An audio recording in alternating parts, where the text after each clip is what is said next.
Ito ang pinaka-latest na balita. Maaaresto nga ba si Kibuloy? May kung ilang araw na lang para posibleng nga ma-reverse yung contempt order na yon ni Riza Ontiveros. Kailangan ng 8 signatures. Okay, 8 signatures na miyembro ng committee nga na pinamumunuan ni Riza Ontiveros. Yun po yung protection against women or kung ano man, anyway. So 5 na po ang nakapirma dyan sa pagtutol nga sa contempt order, at ang kailangan ulitin natin ay 8. Sino ba ang posible pang dumagdag? 3 na lang, at posible nga ma-reverse itong contempt order na ito ni Kibuloy. Pinamumunahan siyempre yung 5 yon nang walang iba kundi si Senator Padilla. Good luck. Anyway, nakita naman natin yung reaction natin sa Cynthia Villar. Dahil kaibigan daw niya itong si Kibuloy, mabuting tao or mabait daw sa kanila itong si Kibuloy, kaya hindi daw siya naniniwala. So hindi kayo totoong magkaibigan. Dahil sa mga ganitong pagkakataon, ganitong sitwasyon, dapat hindi nyo kinukonsente. Dapat alam nyo na patas ang batas, nararamdaman nyo sana na wala namang pang-aagrabyado ang ginagawa ni naman kay Kibuloy. Binibigyan ng patas na proseso, inihaharap sa investigasyon, ibig sabihin dumadaan sa due process itong kaibigan mo na kung sana ay totoo nga kayong magkaibigan, hindi mo talaga kukonsentehin. Pababayaan mo na merong investigasyon na gumulong, at syempre yung contempt order na yan, abay na sa batas naman yan, may karapatan ang isang Riza Ontiveros na ipatupad yan. So tignan natin kung meron pang mga senators na hindi igagalang ang kagustuhan ng taong bayan at hindi kikilalanin ang hustisya para sa mga inabuso.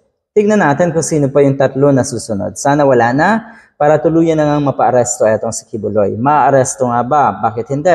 Dahil naandyan po ang Philippine National Police, handa na daw sila na i-assist ang Senate should it decide to order the arrest of Kingdom of Jesus Christ. At syempre, ilang araw na lang. Senate President ba? Anong masasabi dito sa arrest order na ito or sa contempt order na ito? Tignan natin kung ano ang stand ng Senate President, dahil alam niyo naman kahit papano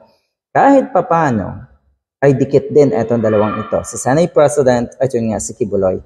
PNP is ready to assist Senate in arresting Kibuloy, the FBI's most wanted. The PNP, however, maintained its assistance is only limited to providing security to the Senate's Sergeant-at-Arms who will serve the warrant to the self-proclaimed Son of God.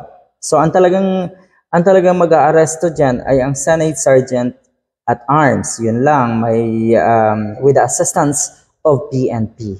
Yun nga lang. Tignan natin. PNP Chief Information Officer Colonel Fajardo told the news briefing at Camp Crame. So yan po ang balita.